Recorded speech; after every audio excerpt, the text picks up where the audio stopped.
സുഹൃത്തുക്കളെ, സഹോദരങ്ങളെ, അപ്പോൾ വിഷ്ണുപുരം ചന്ദ്രശേഖരൻ ഇറങ്ങിയിട്ടുണ്ട്.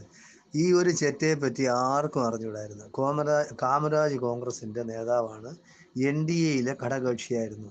ഇപ്പോൾ ഇങ്ങനെ ഒരു പത്രസമ്മേളനം നടന്ന് ഒരു വിവാദ വിഷയമായപ്പോഴാണ് ജനങ്ങൾ ഇങ്ങനെ ഒരു വിഷ്ണുപുരം ചന്ദ്രശേഖരനെ അറിയുന്നത് തന്നെ. UDF അങ്ങനെ പെട്ടെന്നൊരു തീരുമാനം എടുക്കേണ്ട കാര്യം എന്തായിരുന്നു? UDFിൽ പിന്നെ അത്രയും പരാജയ ഭീതി നിങ്ങളായ ഇപ്പോൾ അൻവറും പിന്നെ ജാനും ഒന്നും ഒരു കുഴപ്പമില്ലല്ലോ, അവർ അസോസിയേറ്റ് മെമ്പർ സ്ഥാനം കൊടുക്കാമെന്ന് പറഞ്ഞപ്പോൾ അവർ അംഗീകരിച്ചു, അവരെന്നു. അപ്പോൾ ഇവർ ആപ്ലിക്കേഷൻ, അതായത് നിങ്ങൾ അപേക്ഷ എഴുതി വാങ്ങിക്കാതെ UDFിൻ്റെ നേതൃത്വത്തോട് എനിക്ക് പറയാനുള്ളതാണ്. UDF നേതൃത്വത്തോട്, അത് VD സതീശനോട് എനിക്ക് പ്രത്യേകമായി പറയാനുള്ളതാണ്. VD സതീശൻ പ്രതിപക്ഷ നേതാവാണ്. അമിതമായ ആവേശം കാണിക്കേണ്ട കാര്യമില്ല. ഈ ചെറ്റ ഈ പിന്നെ കാമരാജ് കോൺഗ്രസ് എന്ന് പറഞ്ഞാൽ വിഷ്ണുപുരൻ ചന്ദ്രശേഖരൻ അവനില്ലെങ്കിൽ UDF ജയിക്കില്ലേ? നിങ്ങൾ ഒറ്റക്കെട്ടായി പ്രവർത്തിച്ചാൽ മാത്രം മതി. വരുന്നവരെ സ്വീകരിക്കുക.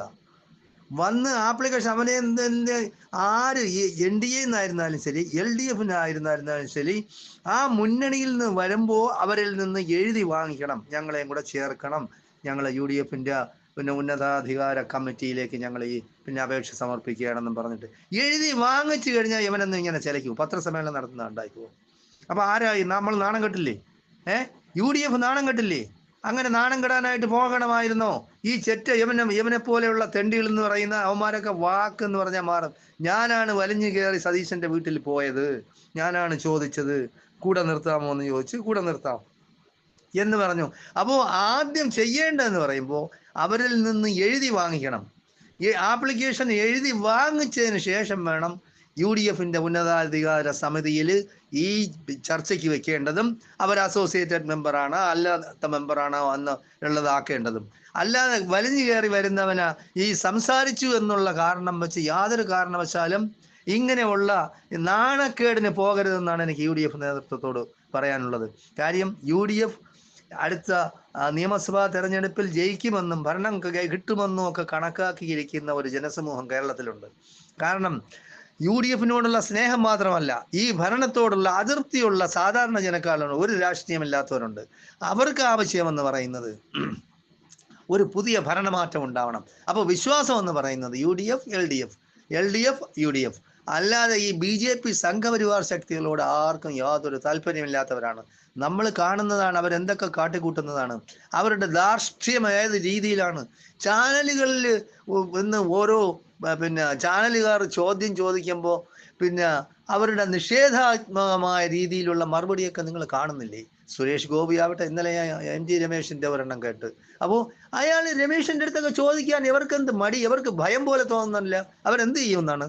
തല വീശിക്കളയും BJPക്കാരും സംഘപരിവാറുകാരും.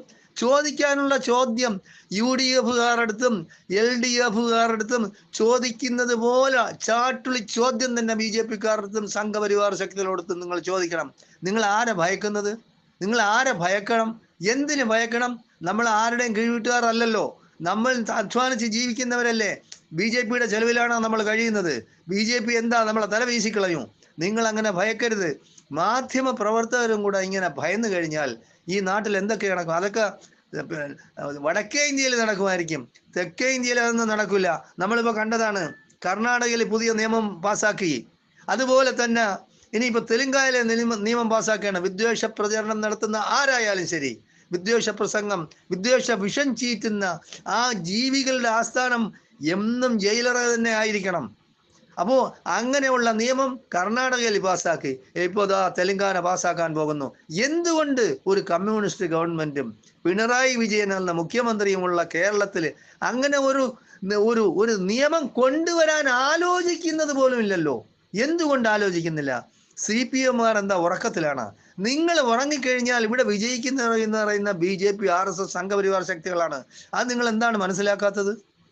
എന്തുകൊണ്ട്? അതുകൊണ്ടാണ് ഞാൻ എപ്പോഴും LDF പ്രത്യേകിച്ച് കമ്മ്യൂണിസ്റ്റുകാരോട് ഞാൻ ആവശ്യപ്പെടുന്നത് എന്താണെന്ന് വെച്ചാൽ, തൽക്കാലത്തേക്ക് 5 വർഷം CPM ഭരിക്കരുത്. ഭരിക്കാൻ നിങ്ങൾ വോട്ട് കൊടുക്കരുത്. അവരെ എന്തായാലും പരാജയപ്പെടുത്തണം. സ്വന്തം പാർട്ടിക്കാർ തന്നെ പരാജയപ്പെടുത്തണം. 5 വർഷം പുറത്തു നിന്ന് പാർട്ടിയെ കെട്ടിപ്പടുക്കണം. എങ്കിലേ ഈ BJP കേരളത്തിൽ ഇല്ലാതാവുകയുള്ളൂ. കേരളത്തിൽ ഉണ്ടായിക്കഴിഞ്ഞാൽ നമ്മളെ നാടിനെ നശിപ്പിക്കും. നമ്മളെ നാടിനായി ഇവർ ഛിന്ന ഭിന്നമാക്കും. നാട്ടിൽ വെറുപ്പും വിദ്വേഷം കൊണ്ട് കുത്തി നിറയ്ക്കും. ഇതിനെതിരെ നമ്മൾ ഒറ്റക്കെട്ടായി മുന്നോട്ട് പോകണം. അതിനിടയിലാണ് സതീശൻ ഈ കാണിച്ചിരിക്കുന്നത്. സതീശൻ കാണിച്ചിട്ടുണ്ടെങ്കിൽ ശുദ്ധ തെമ്മാടിത്തരമാണ്. യാതൊരു കാരണവശാലും ചെയ്യരുത്. സതീശൻ ശരിയാണ്, എല്ലാം ശരിയായിരുന്നു. പക്ഷെ ഈ ഒരു കാര്യത്തിൽ അവൻ തന്നെ പറയുന്ന കേട്ടില്ലേ, ചന്ദ്രശേഖരൻ, വിഷ്ണുപുരം ചന്ദ്രശേഖരൻ പറഞ്ഞ എനിക്ക് സംഘപരിവാർ, പിന്നെ ജന്മനാ ഞാൻ സംഘപരിവാറുകാരനാണെന്ന്. അപ്പൊ അങ്ങനെ ഉള്ളവനെ എന്തിന് പിന്നെ UDF കയറ്റണം? RSS പിന്നെ സംഘപരിവാർ പിന്നെ ജന്മന ഞാൻ അങ്ങനെയാണെന്ന് പറയുന്ന ഒരുത്തന, അങ്ങനെയാണ് അവൻ ജീവിച്ച് കാണിച്ചിട്ടുണ്ടെങ്കിൽ എന്തിനാണ് UDF കയറ്റി അവനെ വലിയ ആളാക്കുന്നത്? ഇപ്പൊ അവൻ വലിയ ആളായില്ലേ? കേരളം മൊത്തം പറഞ്ഞില്ലേ അവനെ പറ്റി? അല്ലെങ്കിൽ അങ്ങനെ ഒരു വ്യക്തിയെ പറ്റി കേരളത്തിൽ ആർക്കും പറഞ്ഞുകൂടായിരുന്നു? വളരെ തുച്ഛമായ ആളുകൾക്ക് അറിയാമായിരുന്നുള്ളൂ. എന്തായാലും ശരി, തെറ്റുകളും കുറ്റങ്ങളും മനുഷ്യർക്ക് പറ്റും. ആ തെറ്റുകളും കുറ്റങ്ങളും തിരുത്തി ഒറ്റക്കെട്ടായി, ആര് മുഖ്യമന്ത്രി രമേശ് ചെന്നിത്തലയാണോ മുരളീധരനാണോ VD സതീശനാണോ എന്നുള്ളതൊന്നും അല്ല. നിങ്ങൾ ഭൂരിപക്ഷം കിട്ടിയാൽ മാത്രമേ ആർക്കും മന്ത്രിയായാലും മുഖ്യമന്ത്രിയാവാനും സാധിക്കുകയുള്ളൂ.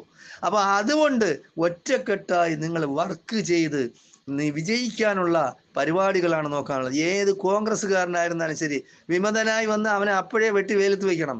യാതൊരു സംശയം വേണ്ട, അതിലൊന്നും വിട്ടുകൊടുക്കരുത്. കാരണം മാർക്സിസ്റ്റ് പാർട്ടി കഴിഞ്ഞ പ്രാവശ്യം ഭരണത്തിൽ വന്നത് തന്നെ അങ്ങനെയാണ്. ഇപ്പൊ എന്തായാലും മാണി കോൺഗ്രസ് എന്ന് പറയുന്ന കോൺഗ്രസ് ഇല്ലാതായി. ഇനി പുതിയ ഒരു കേരള കോൺഗ്രസിനെ കൊണ്ടുവരേണ്ട കാര്യമില്ല. അതേസമയം രാജുവോ വേറെ ആരെങ്കിലും വരുന്നെങ്കിൽ വന്നോട്ടെ. അല്ലാതെ ഈ ജോസ് കെ മാണിയുടെ ബാക്കിൽ നിങ്ങൾ പോരുത്. അതിന്റെ ആവശ്യമില്ല. PJ ജോസഫ് മാത്രം മതി. എത്രയോ വർഷമായിട്ട് UDF കൂടെ നിൽക്കുന്നതാണ്. PJ ജോസഫ് മതി.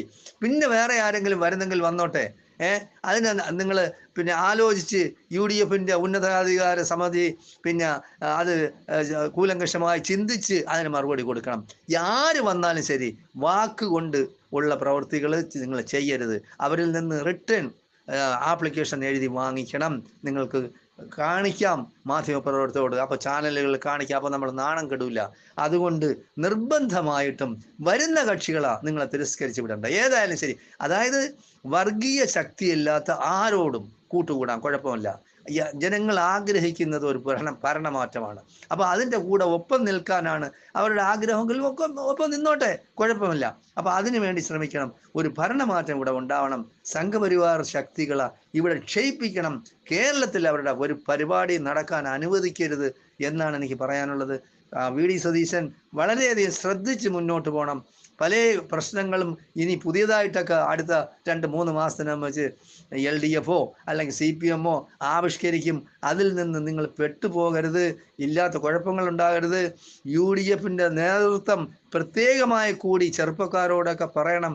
പെണ്ണുങ്ങളെ കൊണ്ട് വേണമെങ്കിൽ ഇനിയും അവർ കുഴപ്പമുണ്ടാക്കാൻ ശ്രമിക്കും. എല്ലാവരും ജാഗരൂകരാകെ ഈ ഇലക്ഷനിൽ നമുക്ക് എങ്ങനെ ജയിക്കാം എന്നുള്ളതിനെ പറ്റി കൂലങ്കഷമായി ചിന്തിച്ച് അതിനുള്ള വ്യക്തമായ തീരുമാനങ്ങളെടുത്ത് UDF വിജയിപ്പിച്ച് അധികാരത്തിലേറ്റണമെന്നാണ് കേരളത്തിലെ ജനങ്ങൾ ആഗ്രഹിക്കുന്ന, പുറത്തുള്ള മലയാളികളും ആഗ്രഹിക്കുന്ന അതാണ്. അതിനുവേണ്ടി നിങ്ങൾ പ്രയത്നിക്കണം. യാതൊരു കാരണവശാലും നിങ്ങൾ സ്വയം നാറാനോ പരിഹാസ്യരാകാനോ നിങ്ങൾ പോകരുത്. അങ്ങനെയുള്ള പ്രവൃത്തികളിൽ നിന്ന് നിങ്ങൾ വിട്ടുനിൽക്കണമെന്നാണ് എനിക്ക് പറയാനുള്ളത്. നന്ദി, നമസ്കാരം. ജയ് ഹിന്ദ്, ജയ് ഭാരത്.